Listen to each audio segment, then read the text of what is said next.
Mate, this does. Don't think you have, mate. Oh, I can't breathe. Well, the parallels between the Henry Novak killing and George Floyd are undeniable. The difference is this: Henry Novak actually was who the left pretended George Floyd out to be. If there had been a situation where a black kid was walking down the street and a white guy stabbed him to death, and then the cops handcuffed the black dude while he was bleeding out and sided with the white dude who had just stabbed him to death, I don't think Mark would be up here saying, let's not make this a race issue. This is an opportunity for us to think about policing differently. Either reform or, in my tradition, abolition. Mark, when you say abolition, are you actually advocating for abolishing the police altogether? I am, yes. Right now you have Nigel Farage, and he said the following: I suggest the rest of us respond to this with pure cold rage. I can't breathe. The chilling words of 18-year-old student Henry Novak as he lay dying in handcuffs, falsely accused of a racist attack by the man who just stabbed him, as it turned out, to death. The video is harrowing, but it should be seen far and wide by as many people as possible. My head. Are you injured? Yeah, I've got swollen eye, little bruise. Alright, just step back a little bit for me. Grab his other arm. What's happened to you, alright? This does. You've been stabbed? Whereabouts?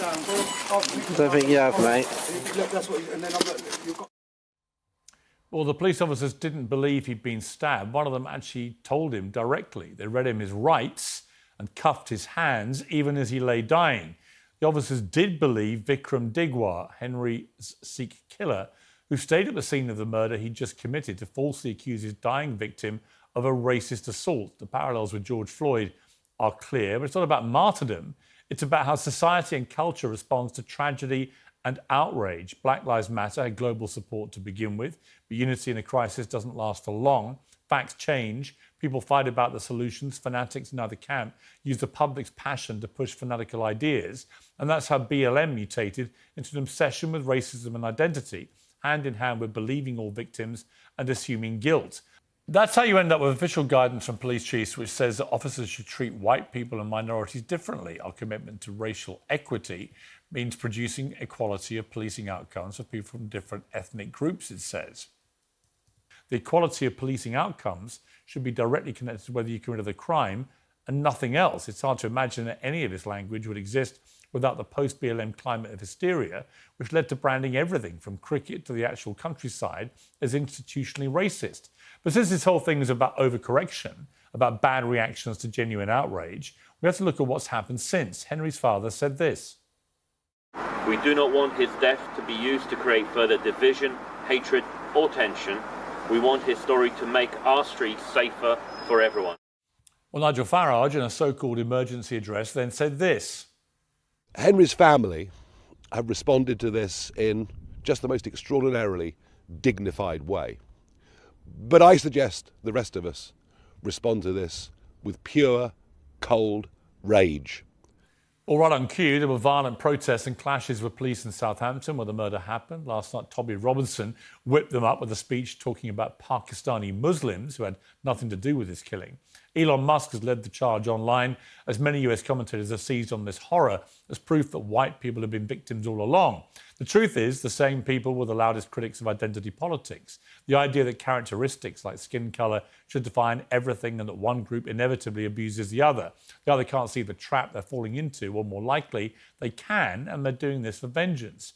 We should all be incensed by Henry Novak's murder and demand it never happens again, but nothing ever gets better if you simply repeat the same mistakes. Well, joining me in the studio for the first time, actually, is Michael Knowles, host of The Michael Knowles Show. Michael, you're in England, you're in London, you're in my studio. It's a trifecta of joy. It's good to be with you, sir. Thank you for having me. Really great to see you. Here to talk at the Oxford Union, amongst other things, but it's great to have you here, particularly for what is going to be, I think, a very pertinent debate. Welcome back to Politics with Nataly. What you are about to watch is one of the most explosive debates to come out of the Piers Morgan Show in years. A panel of 4 very different voices trying to make sense of a tragedy that exposed something deeper about Britain. A young man died in handcuffs while his killer walked free, and the arguments about what that means are just getting started. And I'll be very interested in your views on this. We're also joined by Mark Lamont-Hill, the host of Bet News, by Wajahat Ali, the author of the Left Hook newsletter, and Dave Smith, host of Part of the Problem. So a really top-class panel for a really important debate here. And let me start with you, Michael, if I may, about this, because we all remember the George Floyd horror, and it was, from my perspective, I wrote this at the time, I believe it now, he should never have died. It was a horrific thing to watch on video. The reaction was enormous globally. Some felt it was an overreaction. Others looked for fault in George Floyd, but ultimately I felt it was a police officer massively behaving in a way which should never have been tolerated, and indeed he's now incarcerated.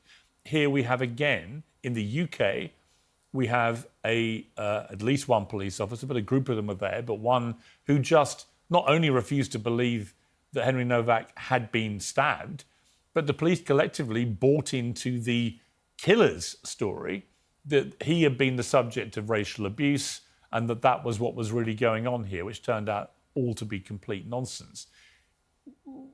I don't want to read too much into this, as some people want to. People calling for civil war and the rest of it. I don't want to read too little into it, Michael. This, to me, was a horrific thing, which is a stain on the British police, and I do think was a direct consequence of a lot of the fallout from the BLM period, where I think a lot of institutions swung the pendulum too far the other way and began to make terrible miscalculations, as we saw in this moment, where their first thought was to believe a claim of racism which turned out to be untrue. What is your perspective on this? Well, the parallels between the Henry Novak killing and George Floyd are undeniable. They use the very same words, the very same dying words, "I can't breathe." The difference is this: Henry Novak actually was who the left pretended and tried to make George Floyd out to be. That was the big difference. You know, we can look at the killing of George Floyd and say it was very sad and it shouldn't have happened and this could have changed or that could have changed. But the fact is, the police were there because George Floyd had committed a crime. George Floyd ingested 4 times the lethal limit of fentanyl. George Floyd then resisted arrest for minutes and minutes on end. And so the use of force by Derek Chauvin was a use of force of last resort. In this case here, you have this poor guy, Henry Novak, who is bleeding to death on the ground. And the police actually are showing you a 2-tiered system of justice that actually is racially discriminatory. That is all of the things that we were told were going on with the George Floyd case. The difference is in this case, there was absolutely no explanation, no justification whatsoever. It was the police taking the side of a perpetrator over the victim, refusing to believe the victim, I think, pretty clearly on the basis of his race. Mark Lamont-Hill, your response to that? There are a few things that were said. So one, the police in the George Floyd case certainly used excessive force, and the force that they used wasn't a last resort. There were other measures they could have used, including not having their foot on his neck. Even after he was subdued, they still used excessive force. I think that's sort of indisputable at this point. And yes, a crime was committed allegedly, but police are often around when crimes are committed. You know, the whole job of being a police officer is to manage circumstances and situations when crimes are committed. And too often in this country and in your country, we see that when crimes are committed, police are an escalating force rather than a de-escalating force. I don't think this is a moment to say, hey, you know, the truth is white guys are the ones who are catching all the hell, or non-black or brown people are the ones catching all the hell when it comes to policing in this ostensible 2-tiered system of justice. I think a better way of thinking about it is this is an opportunity for us to think about policing differently. This is an opportunity for us to think about force differently, and this is an opportunity to think about either reform or, in my tradition, abolition differently with regard to policing in the streets and policing in our neighborhoods. When you say abolition, Mark, hang on, Mark. When you say abolition, are you actually... Let's pause here because this moment matters. Mark Lamont-Hill just said something that most mainstream journalists would never dare to say on air. He called for abolishing the police, not reforming them, not retraining them, abolishing them. And Piers Morgan's reaction tells you everything about how far apart the two sides of this debate actually are.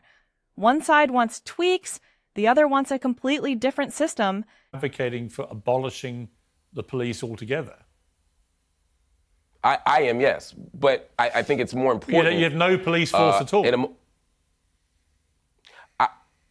that is what I'm saying, and I'm offering alternatives to policing. So it's not that we fire all the police and let the citizens run themselves. There are other mechanisms and systems that we can install that would, like public safety forces, like drug treatment forces, like violence interruption forces, that would do the jobs that police are currently doing, but better prepare those forces to create safe environments and safe neighborhoods. But I just want to finish the other thought before we get distracted by the abolition point here. It's a pretty big point to distract the debate, I have to say. I mean, I hear you, but it's calmly no more of a in, distraction. let's abolish the police. I mean, that's an extraordinary thing to say. Well, I'm glad that you find it extraordinary, but it's no more of a distraction than pointing to George Floyd's alleged crimes when we're talking about an incident that happened all the way across the Atlantic. In both cases, we could focus just on this incident, and that's what I'm just trying to do as I finish this last point, which is a very simple one. What happened here was awful. The police should be held accountable. But we shouldn't be seeing, I don't want to see violence in the streets. I don't want to see people harmed. I just want to take this as an opportunity to figure out how we can handle this situation differently. And it doesn't mean giving different outcomes to people based on whether they committed the crime or not. Even if I commit a crime, I still shouldn't be beaten or shot or stabbed. I shouldn't be choked out of my life. No matter what happens, I should still be given an opportunity to have a fair hearing, a fair trial, and due process. And that's for everybody. I don't care what race. But he was, Mark. I mean, I guess that's the point. The reason there's a George Floyd parallel here is because of the claims of two-tier justice and racial discrimination and those very words, I can't breathe. And the distinction I'm pointing out here is, in the case of George Floyd, he was resisting arrest. The police didn't immediately go to putting their knee on his back or on his neck. They tried to subdue him, and he was acting erratic, perhaps in part because he'd ingested 4 times the lethal dose of drugs. And in the case of Henry Novak, none of that occurred whatsoever. Henry Novak was bleeding out on the ground, and he said, "I've been stabbed." The killer said he hasn't been stabbed, and the female cop says to the killer, "Yeah, I know, but I guess we have to check anyway, don't they?" There was a two-tiered system here. There was racial discrimination. I guess I'm just pointing out that what happened to Henry Novak is the real version of what people pretended happened to George Floyd. Well, I mean, look, I'll bring in Dave Smith here. I mean, Dave, my opinion about both is that neither man should have died. Now, I will qualify that by saying that from all the professional accounts, it is more likely than not that Henry Novak would have bled out anyway, whatever the police did. And it's important to caveat the debate, I think, with that knowledge that that was what was established in court. They all said, all the experts, that in that situation, it would be highly unlikely that he would have survived. However, what we've now seen on video in our own eyes, as we saw with George Floyd in a very different way, but we saw completely unnecessary, very prolonged kneeling on somebody's neck until he passed out and then died. To me, that's completely unacceptable, whatever the circumstances leading up to it. In relation to Henry Novak, we saw an unbelievably callous disregard for an 18-year-old man who was literally dying in that moment on the ground. And they didn't not only not believe him, but they had immediately believed his killer, who had invented this version of events which suited him based on race. And I think the line that can be drawn between the two is I do think that the hysteria that followed George Floyd's killing, and I think that's an accurate word, whether people agreed with the level of it or not, it was hysterical. I've never seen anything quite like it around the world, led to rioting all over America. The direct line is surely that the pendulum that swung violently then against institutions to be more racially sensitive, DEI programs and all the rest of it, I think there is a causal link here to the thinking of these police officers in the UK in the way they handled this incident. And that is why I think there is a genuine link, notwithstanding the deaths of 2 people. What do you think? Well, I guess I largely agree with what you're saying, and I do think that in the case of George Floyd, I think pretty clearly, and Michael is right, there was a point where he was resisting, but by the time they had him down, he was subdued. There was no need to have their knee or leg on his neck for that long. And yes, I think it was a tragic situation, and I think that the cops were did not handle that the right way. But to Michael's point, listen, if just say in the UK or in the United States of America, if there had been a situation where not a person who was committing a crime, a low-level crime. This is the part of the debate that rarely makes the highlight reels, the Kirpan law, a religious exemption that allows Sikhs to carry ceremonial knives in public. It seems like a small detail, but it cuts to the heart of the two-tier justice question. If one group can carry a weapon and another cannot, is everyone truly equal before the law? The question is uncomfortable, and the panel knows it. And then had an incident with police after that. But just a black kid was walking down the street and a white guy stabbed him to death. And then the cops handcuffed the black dude while he was bleeding out and sided with the white dude who had just stabbed him to death. I don't think Mark would be up here saying, let's not make this a race issue. And I think that's the thing that's a little bit frustrating for guys like me and Michael Knowles who agree on everything. My show will be coming to the Daily Wire next month. But look, the point is this: it's not only this is how much it's a two-tiered system of justice that Michael didn't even mention. The Sikhs are the only ones who are allowed to carry these knives in public. You're telling me that your security agency, your government has actually disarmed its own. There is one group of people who's allowed to have this weaponry and one who's not. And by the way, it's not Englishmen. So that's quite Englishmen who are allowed to defend themselves. Hang It wasn't very ceremonial in this case, was it? Well, hang on. But just to be clear, but you're making it seem as if Sikhs are allowed to have weapons and no one else is, and that's I'll bring you back in, Mark. That's literally the case, guys. That's literally what the rule is. It's not literally the case. Let me just explain what the case. I will tell you what the rule is, Mark. I will explain because actually it's my show. Last time I checked, so if you just let me do the talking for a second, which is that it is an interesting case because actually it is allowed for Sikhs to carry ceremonial knives in this way, in a way that it wouldn't be for me to do the same. However, interestingly, it's pretty much the same rule in America, is our understanding, that you can do that as well. So we checked the kirpan law in the USA. Carrying a kirpan is generally protected as an exercise of religion under the First Amendment, but is regulated by states and local knife laws and banned from federal facilities and airports. So there is a slight caveat there. But Piers, we got something else that cancels out that problem. They're called guns, yeah. But let's not get me going on your gun rules because we'll be here all night. I'm just saying, listen, I know you're not going to agree with me on this, Piers, but my advice to all Englishmen is that you find it to be your religious belief that you have a right to a handgun. The other way to in do self-defense. Well, the other way to do it is to go the way that France and Germany have gone, where they have actually banned Sikhs from carrying the kirpan because they do think it creates a two-tier system in society, which I think is inarguable. The question is whether if you have it, and Bianca Nobilo, who does History Uncensored for me, has done a very good explainer, which we'll include as part of the show tonight, about the history of the kirpan, about the 5Ks that are part of the Sikh faith and so on, which is it's not irrelevant because the vast majority of Sikhs, of course, wear the kirpan and never do this kind of thing. And in fact, if you take the kirpan under British law out of its scabbard, then in that moment it becomes a crime. So you can't actually take it out and brandish it or use it. It has to remain in its sheath. So I think it's complicated. It's not as simple as it seems. But it does create, Dave, as you just touched on, it does create a two-tier system where if you're not a Sikh, you can't carry that knife in my country without breaking the law. But if you are, you can. And on this case, as was established in the court, this Sikh abused that right in the most grotesque manner possible. And it turned out he had a fetish for knives. He had them all over his house. His family did. This is one of these appalling situations where he's completely abused the system and the trust put in that system and the Sikh community, and his family conceded that in their statement. Let me bring in Wajahat here.